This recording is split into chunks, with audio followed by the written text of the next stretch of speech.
जय हिंद। तो कल एक दुखद घटना सबको सामने आ गया होगा कि राशन सर के जो भाई हैं, छोटे भाई, उनका देहांत हो गया था। इस दुख की घड़ी में हम बस यही ईश्वर से गुजारिश करते हैं कि परिवार को शक्ति प्रदान दे और इस दुख को सहन करने की क्षमता उन्हें दे। बट ये जो भी हुआ गलत है, क्योंकि किसी के घर का कोई चिराग अगर चला जाता है तो इस दुनिया में उससे बड़ा कोई दुख दर्द नहीं होता है। केवल कह देने से दुख कम नहीं होता है।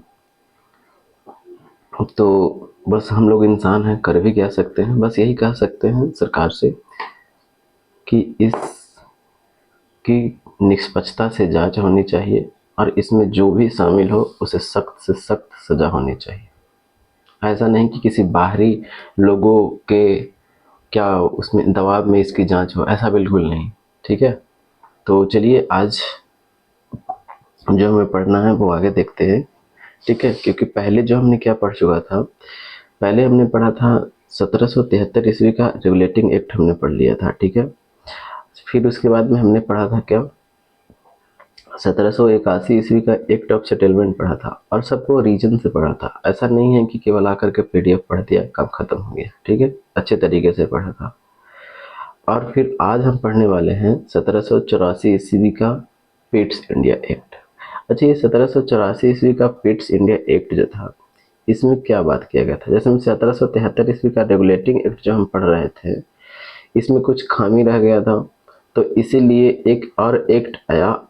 यानी इस 1773 के खामियों को दूर करने के लिए 1781 ईस्वी में जो एक्ट आया उसे एक्ट ऑफ सेटलमेंट का नाम दिया गया। फिर उसके बाद में 3 साल के बाद में एक एक्ट आता है, उसका नाम क्या है, 1784 ईस्वी का पिट्स इंडिया एक्ट। अब इसे हमें देखना है कि इसमें क्या क्या चीज किया गया था, एकदम आराम से समझते हैं। ठीक है, अगर हम चाहते तो यहाँ पे पीडीएफ लेकर के ऐसे ऐसे कर देते तो आपको भी लगता कि वाह, लेकिन देखिए दोस्त, वो जो पीडीएफ से आप पढ़ते ना तो एक मेंटली प्रेशर आप पे बन जाता है कि अरे यार इतना सारा याद करना है। और जैसे यहाँ पे ब्लैंक पेन थी पेज है, आपको एकदम फ्री माइंड से पढ़िएगा। ठीक है, अब देखिए क्या होता है ना कि कंपनी क्या करती है, जो कंपनी जो काम कर रही थी उसको दो भाग में बांट देती है। ठीक है, एक क्या था, तो एक था दोस्त व्यापारिक, व्यापारिक, और एक क्या था, राजनीतिक। यानी ई वाला की अगर हम बात कर देते हैं, यानी 1784 ईस्वी का जो पिट्स इंडिया एक्ट आया उसमें कंपनी के कार्यों को दो भाग में बांट दिया। ठीक है, कौन, ये 1784 ईस्वी का पिट्स इंडिया एक्ट। यानी व्यापारिक काम देखिए और एक हो राजनीतिक काम देखिए। तो दो भाग में बांट दिया, व्यापारिक और राजनीतिक। तो जो व्यापारिक काम जो देखते थे और जो राजनीतिक काम देखते थे उसका नाम क्या था, जो राजनीतिक काम देखते थे उसका नाम था board of control, board of control. और ये जो व्यापारिक जो व्यापारिक काम जो देखते थे उसका नाम क्या था, तो बोर्ड ऑफ डायरेक्टर। याद हो गया। पहली बात, 1784 ईस्वी का जो पिट्स इंडिया एक्ट है उसमें कंपनी के कार्यों को दो भाग में बांट दिया गया, पहला व्यापारिक और दूसरा राजनीतिक। जो व्यापारिक काम जो देखते थे वो कौन देखते थे, तो बोर्ड ऑफ डायरेक्टर। और जो राजनीतिक काम जो देखता था वो कौन देखता था, बोर्ड ऑफ कंट्रोल। जब दो भाग में बांट दिया तो यहाँ से आपको इस तरीके से ऐसा नहीं लग रहा है, यानी जो बंगाल था यहाँ पे की बात कर रहे हैं। और बंगाल के अंतर्गत में आपको ये बम्बई आ गया था और ये मद्रास आ गया था, ये हम पढ़े ही थे। ठीक है, 1773 ईस्वी में हमने पढ़ा था। अच्छा, ये जो बोर्ड ऑफ कंट्रोल है और ये बोर्ड ऑफ डायरेक्टर है, दो अलग अलग बॉडी यहाँ पे आपको दिखाई दे रही है कि नहीं दे रही है। तो कह सकते हैं यहाँ पे आप कि द्वैध प्रशासन की, यहाँ पे यानी द्वैध शासन की क्या होती है, शुरुआत होती है। तो पूछा ये भी जा सकता है कि द्वैध शासन की शुरुआत किस अधिनियम से होती है। तो किस अधिनियम से हो रही है दोस्त, तो 1784 ईस्वी का जो एक्ट है उसी से आपको ये द्वैध शासन की शुरुआत हो रही है। एक और इम्पॉर्टेंट जो क्वेश्चन बार बार पूछा जाता है एग्जाम में, अब ये कंपनी जो थी ना, कंपनी जो थी, अब ये कंपनी को इंडिया में तो अब इतना शासन से साल कर, सॉरी, इतना साल से शासन कर रही है, तो कंपनी का जो क्षेत्र था, यानी कंपनी जो जमीन अधिग्रहण किया था, ठीक है, जितना भी कर सके, तो उसको यानी उस जमीन को बोला क्या गया कि ये जो जमीन है ना, ये जो जमीन है ये ब्रिटिश अधिपत्य का जमीन है, यानी ब्रिटिश अधिपत्य का क्षेत्र है, यानी ब्रिटिश का है। समझ में आया? यानी कंपनी का नहीं है, किसका है? ब्रिटिश का है। इसमें पहली बार ये बात को कहा गया, किसमें? तो 1784 ईस्वी में। तो हमने ये भी क्वेश्चन देखा है कि किस अधिनियम में सर्वप्रथम यह कहा गया कि जो कंपनी द्वारा शासित जो क्षेत्र है उसे ब्रिटिश अधिपत्य का क्षेत्र कहा गया। तो ये क्वेश्चन भी हमने देखा है, इसलिए हमने ये भी बताया है, ठीक है, क्योंकि हम वही चीज बताएंगे आपको जो प्रीवियस इस क्वेश्चन में पूछे गए हैं। ऐसा नहीं कि जो पावा सो पढ़ने के लिए बहुत सारा है, इतना सारा है कि जीवन खत्म हो जाएगा, लेकिन कभी सिलेबस खत्म नहीं होता, ठीक है। ये तो हो गया, कंप्लीट हो गया। अच्छा, एक चीज और क्या कहा गया कि जो कंपनी जो थी, कंपनी के क्या कार्य और क्या, तो प्रशासन, कार्य और प्रशासन, ये दोनों को क्या किया गया? मान्यता दिया गया। यानी आप जो इसको करेंगे उसको ब्रिटिश पार्लियामेंट इसको क्या करती है? मान्यता देती है। किसके तहत में? तो 1784 ईस्वी का जो पिट्स इंडिया एक्ट है उसके तहत में। तो देखिए 5 मिनट में आपको ये पूरी तरीके से क्लियर हो गया। इसमें सिर्फ इतना ही पढ़ना है, ठीक है। ये लक्ष्मीकांत के बुक में जो दिया गया है हम वही उसी का चर्चा कर रहे हैं, तो याद हो गया, ठीक है। तो अब हम पढ़ते हैं 1786 ईस्वी का जो है वो देख लेते हैं, क्योंकि 1786 ईस्वी का जो है उसमें आपको थोड़ा सा समझना है, ठीक है, बस ज़्यादा कुछ नहीं है। 1786 ईस्वी की हम बात कर देते हैं। तो क्या होता है ना भाई कि 1786 ईस्वी में लॉर्ड कॉर्नवालिस जो है, इनको क्या किया जाता है? कॉर्नवालिस, इनको बंगाल का गवर्नर जनरल बनाया जाता है। लेकिन ये बहुत काबिल व्यक्ति थे। ये कहते हैं कि सुनो भाई, हम तो बंगाल का गवर्नर जनरल बनेंगे ही, लेकिन दो गो शर्त है हमारा। इस शर्त कहाँ पे रख रहे हैं? ब्रिटिश पार्लियामेंट में मैंने कह रहे हैं, ब्रिटिश सरकार से कह रहे हैं कि हमारा दो ही गो शर्त है। तो पूछा गया क्या शर्त है भाई, दो बताओ। तो दो शर्त ये था कि जैसे में हम 1773 ईस्वी में क्या पढ़ा था कि गवर्नर जनरल की सहायता के लिए 4 गो कार्यकारी परिषद का गठन किया गया था। चार सदस्यीय कार्यकारी परिषद का गठन किया गया था ना, तो कि हाँ, यानी गवर्नर जनरल इन काउंसिल कह रहे हैं। ये क्या पहला शर्त है?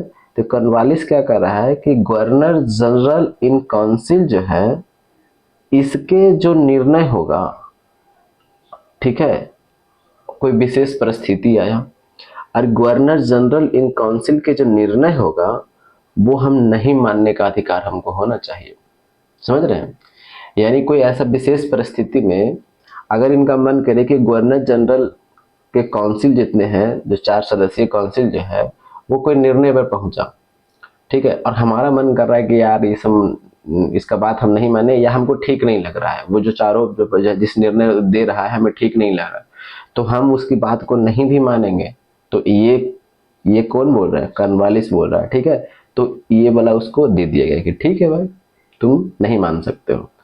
और दूसरा क्या बोला गया कि गवर्नर जनरल तो हम रहेंगे ही रहेंगे, ये तो हम रहेंगे ही रहेंगे, लेकिन साथ साथ में हमें कमांडर इन चीफ भी चाहिए, पद चाहिए। कमांडर इन चीफ का पद चाहिए। कमांडर इन चीफ का मतलब समझते हैं? सेनापति। क्या समझते हैं?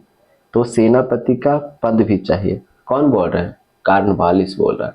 तो दो वो हो गया। तो ये भी पूछा जाता है कि 1786 ईस्वी का जो अधिनियम आया था तो उसके तहत में क्या होता है, कॉर्नवालिस को दो गो शर्त के लिए, सिर्फ कॉर्नवालिस के 2 शर्त पूरा करने के लिए आया था। तो इसलिए देख रहे हैं कितना पावरफुल यानी कितना मल्टी माइंडेड होगा। तब तो ब्रिटिश पार्लियामेंट कॉर्नवालिस के लिए अलग से 2 इसको शर्त को मानने के लिए पारित कर रही है। समझ रहे हैं? चलिए अब 1793 ईस्वी को हम देख लेते हैं, क्योंकि उसमें से भी क्वेश्चन आपको बनते हैं, ठीक है। तो यहाँ तक तो हो गया। अब 1793 ईस्वी को देख लेते हैं, ठीक है। चलिए इसे थोड़ा हमने मिटा देते हैं। अब देखिए 1793 ईस्वी का देखते हैं। 1793 ईस्वी की हम बात कर देते हैं। तो इसमें सबसे इम्पोर्टेंट की बात क्या है कि देखिए अभी हमने क्या पढ़ा कि 1786 ईस्वी में जो कॉर्नवालिस को जो भी शक्तियां दिया गया था, दो गो जो शक्तियां था, पहला शक्तियां क्या था कि गवर्नर जनरल इन काउंसिल के जो भी आपको निर्णय होगा तो विशेष परिस्थिति में हम उसको नहीं मान सकते हैं, नहीं मानने का अधिकार था। दूसरा परिस्थितियां क्या था कि कमांडर इन चीफ का हमें पद चाहिए, यानी गवर्नर जनरल को। ठीक है, तो पहला वाला जो नियम था, पहला वाला जो शर्त था कि विशेष परिस्थिति में गवर्नर जनरल इन काउंसिल के सदस्यों को जो निर्णय होगा वो हम नहीं मान सकते हैं, जो भविष्य के जितने भी गवर्नर जनरल अब बनेंगे वो सभी को दिया गया। यानी कहने का मतलब ये नहीं है कि खाली एक कर्नवालिस तक ही सीमित रहा, नहीं, ये जो नियम जो था, ये जो दोनों शर्त था, ठीक है, वो और भी जितना बनेंगे कर्नवालिस के बाद में सबको दिया गया। आ गया समझ में? यानी शुरुआत कर्नवालिस से हुआ लेकिन अब देने लगा गया सबको। ऐसा नहीं कि सिर्फ कर्नवालिस के लिए इसको दिया गया, नहीं, सबको दिया गया यहाँ के बाद से। ठीक है, कोई दिक्कत? चलिए, दूसरा में क्या बोला गया कि ये यानी जो कमांडर इन चीफ जो था, कमांडर इन चीफ, तो पहले क्या था कि कमांडर इन चीफ वही बनता था जो गवर्नर जनरल इन काउंसिल के मेंबर होता था। अभी गवर्नर जनरल इन काउंसिल को हम देखें ना, तो कमांडर इन चीफ वही बनता था जो governor general sorry, commander in chief वही बनता था जो ये काउंसिल के क्या होता था, मेंबर होता था। ठीक है, गवर्नर जनरल इन काउंसिल के मेंबर होता था। लेकिन अब ये अनिवार्यता क्या कर दिया गया, समाप्त कर दिया गया कि नहीं, अब जरूरी नहीं है कि गवर्नर जनरल काउंसिल का मेंबर रहेगा वही बनेगा। ठीक है, अब देखिएगा यहाँ तक तो कंप्लीट हो गया, दो चीज तो कंप्लीट हो गया। तीसरा सबसे ज्यादा इंपॉर्टेंट ये है कि जो कंपनी का जो व्यापार जो था, 1793 ईस्वी की बात हम कर रहे हैं, कंपनी का जो व्यापार जो था अगले 20 वर्षों के लिए क्या कर दिया गया, बढ़ा दिया गया। अगले 20 वर्षों के लिए क्या कर दिया गया, बढ़ा दिया गया। तब आप देखिएगा कि 1813 में फिर आपको अधिनियम देखने को मिलेगा। कितने वर्षों के लिए बढ़ा दिया गया, 20 वर्षों के लिए बढ़ा दिया गया। अच्छा, यहाँ पे अभी हमने क्या देखा, 1784 ईस्वी में बोर्ड ऑफ कंट्रोल के बारे में देख रहे थे कि नहीं देख रहे थे, देख रहे थे ना।